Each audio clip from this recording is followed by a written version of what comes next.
प्रिय विद्यार्थियों, हमारे Hindi channel make learning easy with Sneha में आप सबका स्वागत है।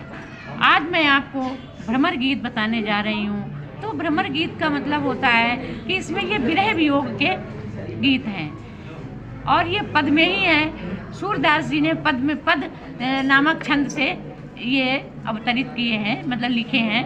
तो देखिए, ऊधो मोहि ब्रज बिसरत नाही, हंस सुता की सुंदर कगरी अरु कुंजन की छाही, वह सुरभि वह बच्च दोहिनी खरिक दुहावन जाही, ग्वाल बाल मिल करत कुलाहल नाचत गही गही बाही, यह मथुरा कंचन की नगरी मणि मुक्ताहल जाही, जबई सुरति आवति बा सुख की जिय उमगति तन नाही।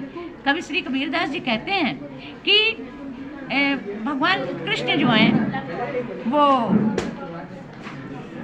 कृष्ण जो हैं अपने मित्र उद्धव जी से कहते हैं कि हे उद्धव, मुझे ब्रज की याद जरा देर के लिए भी नहीं भूलती है।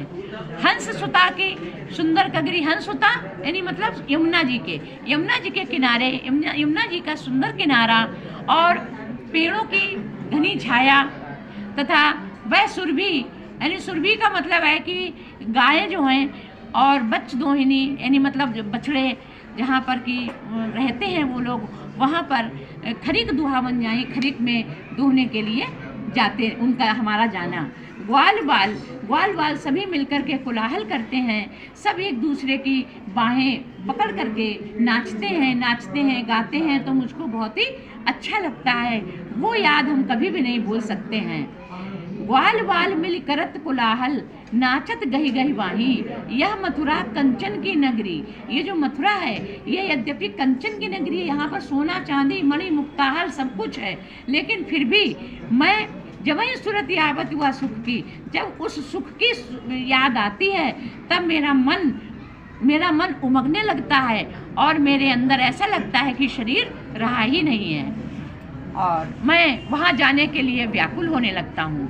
अनगन भांति करी बहु लीला जसुदानंद निवाही, अनगन यानी अनेकों बार मैंने लीला की, लेकिन मतलब इन्होंने जशोदा और नंद ने हमको निभाया हर तरह से।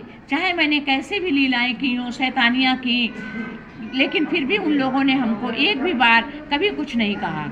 सूरदास प्रभु रहे मौन हुई, यह कह कह पछताई। सूरदास जी कहते हैं कि भगवान श्री कृष्ण ऐसा कह करके पछता रहे हैं और वो फिर मौन हो जाते हैं कि मैं गोकुल छोड़ करके मैं यहाँ पर क्यों आया हूँ, गोकुल छोड़कर मैं